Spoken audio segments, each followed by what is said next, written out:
لب لباب اس کا یہ نکلا کہ قومی اسمبلی سے یہ بل دونوں جو ہیں وہ اکثریتی رائے سے یعنی میجورٹی کے ساتھ جو میجورٹی ووٹ ہوتا ہے ایکٹ آف پارلیمنٹ جو ہے بنانے کے لیے جو ریکوائرڈ ہوتی ہے اس کے ذریعے یہ قوانین پاس کر لیے گئے۔ اگر آپ لیجسلیٹو بزنس جو ہے جو قانون سازی کا عمل ہے اس کو دیکھیں تو اس میں یہ ضروری ہے کہ کوئی بھی بل جب اس نے قانون کی شکل اختیار کرنا ہوتی ہے تو وہ ایک ایکٹ جو ہے وہ پیش کیا جاتا ہے بل کی صورت میں قومی اسمبلی میں یا سینٹ میں جہاں پہ بھی انٹروڈیوس کروایا جائے۔ جب اس کو وہاں سے پاس کر لیا جاتا ہے تو وہاں سے وہ دوسرے ایوان میں جاتا ہے، سینٹ سے پاس ہوا ہوا بل قومی اسمبلی میں آتا ہے، قومی اسمبلی سے پاس ہوا ہوا بل سینٹ جاتا ہے، اور جب دونوں ایوانوں سے کوئی بل پاس ہو جائے تو اس کے بعد پھر جو اس کی جو ضابطے کی کارروائی ہے جس میں سگنیچرز ہوتے ہیں کمپیٹنٹ اتھارٹیز کے، اس کے بعد وہ قانون کا حصہ بن جاتا ہے، گزٹ آف پاکستان میں وہ چھاپ دیا جاتا ہے۔ البتہ اب ہوا یہ کہ یہ دو قوانین اکثریتی رائے سے پاس کر لیے گئے۔ اس دوران ایک دوسرے کے اوپر آبویسلی دونوں سائڈ سے، حکومت کی جانب سے اپوزیشن کی جانب سے تقاریر کی گئیں، ایک دوسرے کے خلاف باقاعدہ پولیٹیکل پوائنٹ سکورنگ بھی کی گئی، لیکن ایک بات طے ہے جو نظر آتی ہے واضح طور پر کہ اپوزیشن نے ایک جال بچھایا اور حکومت جو ہے وہ اس جال میں پھنس گئی۔ جس وقت یہ سارا معاملہ قانون سازی کا آیا تھا اس وقت اپوزیشن نے تقاریر کی اور کہا کہ financial action task force obviously یہ تو ایک ملکی معاملہ ہے، ہم ساتھ دینا چاہتے ہیں تو یہ سارے بل جو ہیں یہ کمیٹی میں بھیج دیں، 24 رکنی کمیٹی بیٹھے گی، ہم بیٹھ کے آپس میں طے کر لیں گے یہ سارے معاملات اور اس میں کوئی رخنہ نہیں ڈالا جائے گا۔ پھر ہوتا یہ ہے کہ اس کمیٹی کی جانب جب بات جاتی ہے تو اپوزیشن نیب قوانین میں تبدیلیوں کے حوالے سے 30 کے سے لگ بھگ، مجھے ایگزیکٹلی فگر ایک ذہن میں نہیں آ رہا، 34 یا 35 امینڈمنٹس لے کر آتی ہے، ترامیم۔ ان ترامیم کے حوالے سے میں گزشتہ ویڈیو میں کیونکہ ایکسپلین کر چکا ہوں تو میں اس کے اوپر دوبارہ بات نہیں کروں گا، لیکن ان کے ساتھ نتھی کر دیا جاتا ہے ان بلز کو۔ اب اپوزیشن نے چال کیا چلی ہے کہ اگر کوئی ان سے سوال کرے کہ کیا آپ FATF کے حوالے سے جو بل ہیں ان کو پاس نہیں ہونے دینا چاہتے تو وہ کہتے ہیں ایسا تو کچھ بھی نہیں ہے، ہم تو بالکل حکومت کے ساتھ کھڑے ہیں۔ لیکن جس وقت اس کو پارلیمنٹ میں پیش کیا جاتا ہے تو ساری تقاریر کیونکہ نیب کے قوانین کے حوالے سے آپ کا رکھنا ہے حکومت کے ساتھ، تو آپ اس کو بنیاد بنا کر اس سارے عمل کو پولیٹیسائز کر دیتے ہیں، وہاں پر شور مچانا شروع کر دیتے ہیں۔ لیکن کیونکہ قومی اسمبلی میں حکومت کے پاس نمبرز پورے ہیں، اضافی ہیں، وہ اس کے اوپر ووٹنگ ہوئی اور ووٹنگ کے بعد یہ بلز پاس ہو گئے۔ آج ہی دوبارہ جو ہے اس کے فوراً بعد، اور بالکل جس وقت اگر آپ آ کر دیکھیں قومی اسمبلی اور سینٹ تو دونوں ایوانوں کے مزاج میں بالکل ایسے فرق ہے کہ جیسے آپ قومی اسمبلی کے اجلاس سے نکل کر جب آپ سینٹ کے اجلاس میں جاتے ہیں تو آپ کو لگتا ہے جیسے ایک طوفان آیا تھا اور وہ طوفان اب تھم گیا۔ بالکل بہت ہی دھیما انداز میں ظاہر ہے کہ سینیٹرز جو ہیں وہ ان کا پروسیس بھی ڈیفرنٹ ہے، وہ اس طریقے سے ایکٹیو الیکٹورل پالیٹکس میں حلقوں میں انتخابی جو ہے وہ اس طریقہ کار میں ملوث نہیں ہوتے، وہ تھوڑے سے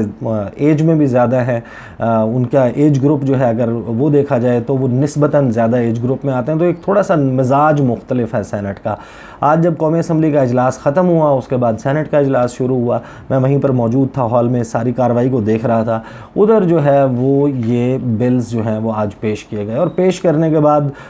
ایک عجیب سا ماحول نظر آیا۔ پہلے جو ہے وہ تنقید کی گئی، آج ایک رضا ربانی صاحب بہت ہی سینئر پارلیمنٹیرین بھی ہیں، ان کا بہت ریگارڈ کیا جاتا ہے کیونکہ وہ ہمیشہ قانون کی بالادستی کی بات کرتے ہیں، وہ آئین کی بالادستی کی بات کرتے ہیں، لیکن آج ان کی جو تقریر تھی اس تقریر میں انہوں نے کہا کہ باقاعدہ حکومت پہ یہ الزام لگایا، انہوں نے کہا کہ جو حکومت پاکستان ہے، جو موجودہ حکومت ہے، وہ انٹرنیشنل اسٹیبلشمنٹ کے اشاروں پر ناچ رہی ہے۔ انہوں نے یہ کہا کہ کلبھوشن جادو کے حوالے سے جو آرڈیننس ہے وہ آرڈیننس انٹرنیشنل اسٹیبلشمنٹ کے کہنے پر لایا گیا اور اس انٹرنیشنل اسٹیبلشمنٹ کے اشاروں پر باقاعدہ ناچ رہی ہے ہماری حکومت۔ ساتھ میں انہوں نے یہ کہا کہ میں بالکل ایک کٹ پتلی ہوں، جس طرح میرے باقی یعنی کہ انہوں نے ثابت اپنی تقریر سے یہی کرنے کی کوشش کی کہ میرے دیگر کولیگز جو ہیں وہ بھی کٹ پتلیاں ہیں، ان کی ڈوریں کسی کے ہاتھ میں ہیں، وہ ڈوریں ہلتی ہیں، ہم ان ڈوروں کے مطابق جو ہے وہ اپنے فیصلے کرتے ہیں، قانون سازی کے عمل میں حصہ لیتے ہیں. انہوں نے کہا کہ میں نے بڑے ہیوی ہارٹ سے آرمی چیف کی ایکسٹینشن کے لیے ووٹ دیا. ساتھ ہی انہوں نے یہ بھی کہا کہ میں نے بہت ہیوی ہارٹ سے فوجی عدالتوں کے حوالے سے جو قانون سازی کی گئی اس کے اوپر میں نے ووٹ دیا. اب یہ عجیب سی بات ہے کہ وہ اسی سینٹ کے اسی طریقے سے ممبر بھی ہیں، وہ اس کے اوپر تنقید بھی کرتے ہیں، ووٹ بھی دیتے ہیں آ کر. وہ یہ آپٹ آؤٹ بھی نہیں کرتے کہ وہ اس جو دن ہے جس دن ووٹنگ ہونی ہے اس دن وہ چھٹی ہی کر لیں. وہ آتے ہیں، وہ آ کر ووٹ بھی دیتے ہیں. خیر، انہوں نے یہ سارا معاملہ اس طریقے سے پورٹرے کیا کلبھوشن جادو کا، اور ساتھ ہی انہوں نے ایک اشارہ دیا اپنی تقریر میں کہ کچھ آگے فائنینشیل ایکشن ٹاسک فورس کے حوالے سے بھی بل آئیں گے. تو میں بادل نخواستہ ہو سکتا ہے کہ مرتا کیا نہ کرتا کی طرح مجھے ادھر بھی ووٹ دینا پڑے. اس کے جواب میں فروغ نسیم صاحب نے بڑے مؤدبانہ طریقے سے، سینٹ میں جو ہے وہ میں نے جس طرح بتایا کہ مزاج تھوڑا سا مختلف ہوتا ہے قومی اسمبلی اجلاس سے، تو فروغ نسیم صاحب نے بڑے ہی مؤدبانہ انداز میں ان کے ساتھ نوک جھوک کی ان کی باتوں کا پوائنٹ بائی پوائنٹ جواب دیا. انہوں نے ایک سمپل سوال رکھا رضا ربانی صاحب کے سامنے کہ اگر تو آپ یہ چاہتے ہیں تو ہمیں بتا دیں کیا پیپلز پارٹی یہ کہتی ہے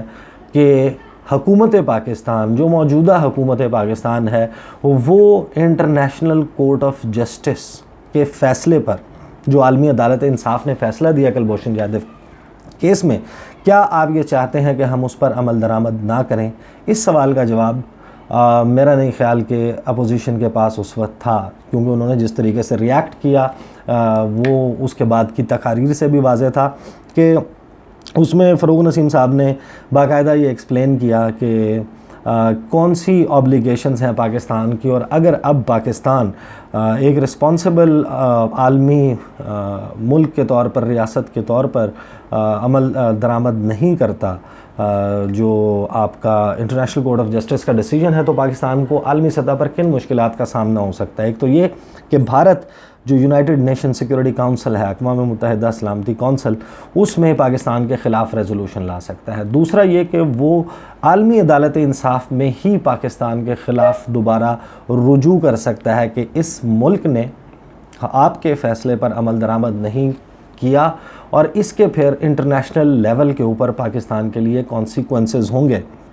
اور انہوں نے یہ واضح کیا کہ پاکستان تحریک انصاف کی حکومت جو ہے وہ اس کیس کو عالمی عدالت انصاف نہیں لے کے گئی. انہوں نے تعریف بھی کی اپنے طور پر مسلم لیگ نواز کی حکومت کی، اور ساتھ ہی اب ظاہر ہے یہ سوال بھی موجود ہے کہ جس وقت مسلم لیگ نواز کی حکومت اس سارے معاملے کو انٹرنیشنل کورٹ آف جسٹس لے کر گئی تو اس وقت پاکستان پیپلز پارٹی جو ہے وہ خاموش رہی. اس کی جانب سے اس معاملے کے اوپر آواز نہیں اٹھائی گئی کہ اس معاملے کو لایا جائے پارلیمنٹ میں، پارلیمنٹ سے اپروول لیا جائے کہ پالیسی کیا بنائی جائے. خیر، اس کے بعد بل پیش ہوتے ہیں، وہی دونوں بل جو قومی اسمبلی سے پاس ہو چکے تھے. اس کے اوپر پہلے جو ہے وہ جب اس کا مرحلہ آتا ہے تو اس میں نو کی آواز لگائی جاتی ہے اپوزیشن کی جانب سے. آپ کو اندازہ ہے کہ سینٹ میں اپوزیشن کی اکثریت ہے، حکومت جو ہے وہ اقلیت میں ہے، مائنورٹی میں ہے. حکومت اگر چاہے تو وہ اپنی مرضی کی لیجسلیشن سے اس طریقے سے نہیں کر سکتی، کیونکہ اس کے پاس نمبر جو ہے وہ کم ہے، نمبر آف ووٹس کم ہے. اس کے اوپر پھر اب فیصلہ یہ ہوا کہ یہ دونوں بل جو ہیں وہ کمیٹی میں بھیج دیے جائیں گے. اگرچہ جب تقاریر ہو رہی تھی تو اس وقت شیری رحمان صاحبہ نے جو تقریر کی اس میں انہوں نے تنقید تو بہت ساری کی، لیکن ایک تو یہ کہ اس میں کوئی ایک ٹھوس پوائنٹ ہوتا ہے نا، جس طریقے سے آپ بتاتے ہیں کہ یہ ریزن ہے. انہوں نے تنقید کی کلبھوشن جادو والے معاملے کے اوپر، اور اس کو ملا دیا ساتھ میں فیٹ ایف کے بلز کے ساتھ، اور ساتھ میں یہ بھی کہہ دیا کہ اگر ملک کی بات آئے گی، ایف اے ٹی ایف کی بات آئے گی تو ہماری پارٹی یا ہماری جماعت یا اپوزیشن جو ہے وہ مخالفت نہیں کرے گی. لیکن اس سب کے باوجود ایک فیئر باقاعدہ حکومت میں نظر آتا ہے کہ اپوزیشن ان کے ساتھ کل دوبارہ کوئی گیم کر سکتی ہے، ان کے ساتھ پھر پالیٹکس کر سکتی ہے. یہ معاملہ جس وقت ووٹنگ کے بعد بھیجا گیا کہ دونوں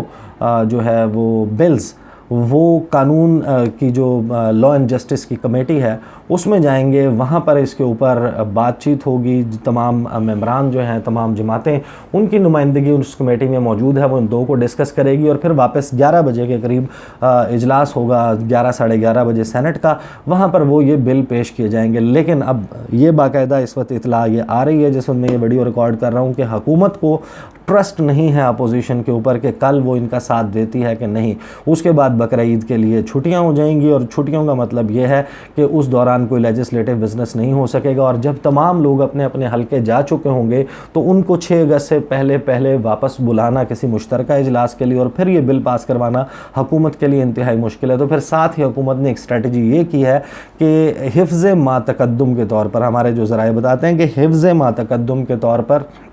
اجلاس جو ہے وہ مشترکہ اجلاس, قومی اسمبلی اور سینٹ کا مشترکہ اجلاس بھی کل 3 بجے پارلیمنٹ ہاؤس اسلام آباد میں, یعنی کہ جس وقت آپ لوگ ویڈیو دیکھ رہے ہوں گے, اگر آپ جمعرات کو دیکھ رہے ہیں تو جمعرات کو 3 بجے یہ اجلاس ہوگا. اور اس اجلاس میں اگر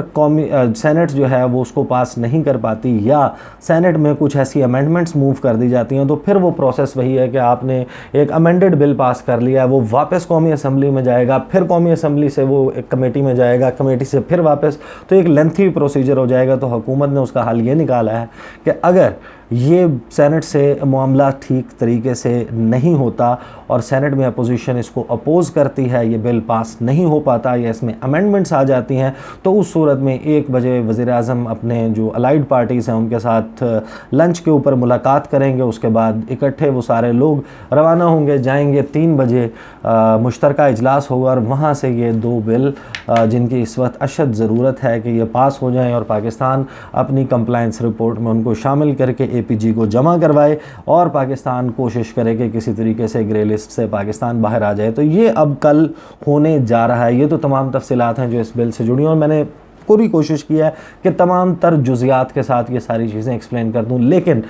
جس وقت اس سارے معاملے کے اوپر بات میں کر رہا ہوں تو بہت سارے لوگ, کیونکہ جو میرا چینل فالو کرتے ہیں ان کو پتہ ہے کہ میں فارن افیئرس کے حوالے سے, انٹرنیشنل افیئرس کے حوالے سے ایکٹیولی اور بہت زیادہ بات کرتا ہوں, تو بہت زیادہ افسوس اس وقت ہوتا ہے کہ ہمارے جو پارلیمنٹیرینز ہیں وہ اس وقت اس بات کا ادراک نہیں کر رہے کہ ہم ایک پوسٹ کووڈ-19 دنیا کی جانب جو ہے وہ اب جا رہے ہیں. جب یہ پینڈیمک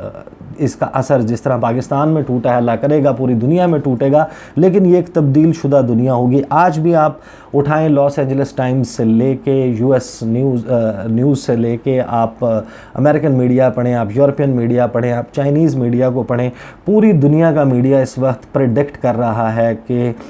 جو پوائنٹ آف نو ریٹرن پر پہنچ چکے ہیں امریکہ اور چین کے معاملات, اور وہ باقاعدہ فورسی کر رہے ہیں کہ اگلے کچھ مہینوں میں چین اور امریکہ کے درمیان ایک آرمڈ کانفلکٹ, ایک مسلح کانفلکٹ جو ہے اس کا آغاز ہو سکتا ہے. وہ دنیا کتنی ڈیفرنٹ ہوگی, کتنی چیلنجنگ ہوگی, اس میں پاکستان جیسا ملک, پاکستان جیسا ڈیولپنگ ملک جس کی اکانومی اتنی سٹرونگ نہیں ہے, اس کو جس وقت بادل نخواستہ ایک سائیڈ پک کرنی ہوگی, یا اس کو چین کا ساتھ دینا ہوگا یا اس کو امریکن بلاک کا ساتھ دینا ہوگا, نیوٹرل رہنا پاکستان کے پاس اس وقت آپشن نہیں رہے گا. تو اس وقت پاکستان کو کن مسائل کا سامنا ہوگا؟ ایک جانب پاکستان کو اتنے سارے مسائل کا سامنا ہے, ایک ایسی دنیا کی طرف ہم جا رہے ہیں اگلے 4 سے 6 ماہ میں, اور یہاں پر ہماری اپنی جو آپسی لڑائیاں ہیں سیاسی جماعتوں کی یہ ختم نہیں ہوتی. جو ملک کے حوالے سے کچھ چیزیں ہیں ان کے اوپر لیجسلیشن میں اس قسم کے معاملات سامنے آ جاتے ہیں. خیر, اس سارے معاملے کے اوپر نظر رکھیں گے. کل اوبیسلی میں جاؤں گا بھی